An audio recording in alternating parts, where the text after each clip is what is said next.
Chapter 1 The Origin of the Bible. A few wandering families, poor, wretched, without education, art, or power, descendants of those who had been enslaved for 400 years, ignorant as the inhabitants of Central Africa, had just escaped from their masters to the desert of Sinai. Their leader was Moses, a man who had been raised in the family of Pharaoh and had been taught the law and mythology of Egypt. For the purpose of controlling his followers, he pretended that he was instructed and assisted by Jehovah, the God of these wanderers. Everything that happened was attributed to the interference of this God. Moses declared that he met this God face to face, that on Sinai's top from the hands of this God he had received the tables of stone on which, by the finger of this God, the 10 Commandments had been written, and that, in addition to this, Jehovah had made known the sacrifices and ceremonies that were pleasing to him and the laws by which the people should be governed. In this way, the Jewish religion and the Mosaic Code were established. It is now claimed that this religion and these laws were and are revealed and established for all mankind. At that time, these wanderers had no commerce with other nations. They had no written language. They could neither read nor write. They had no means by which they could make this revelation known to other nations, and so it remained buried in the jargon of a few ignorant, impoverished, and unknown tribes for more than 2,000 years. Many centuries after Moses, the leader, was dead, many centuries after all his followers had passed away, the Pentateuch was written, the work of many writers, and to give it force and authority it was claimed that Moses was the author. We now know that the Pentateuch was not written by Moses.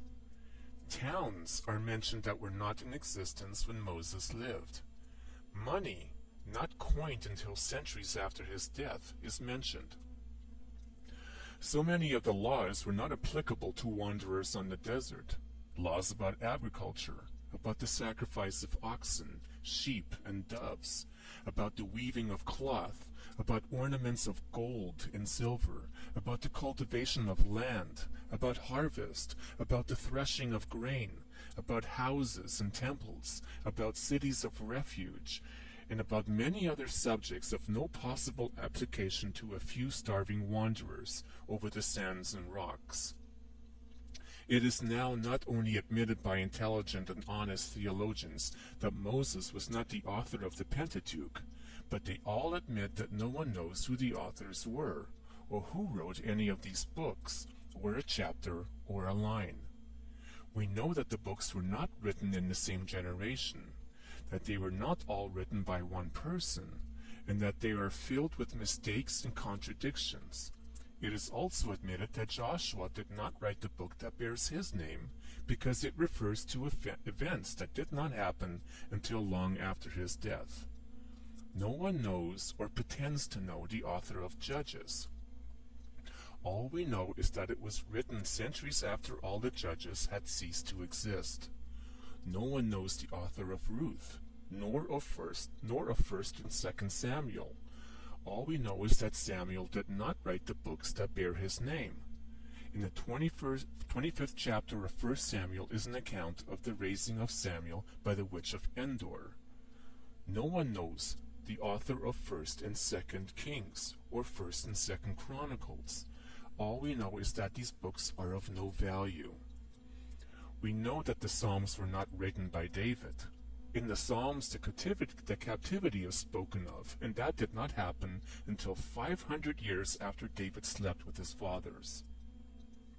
We know that Solomon did not write the Proverbs or the Song, that Isaiah was not the author of the book that bears his name, that no one knows the author of Job, Ecclesiastes, or Esther, or any book in the Old Testament with the exception of Ezra.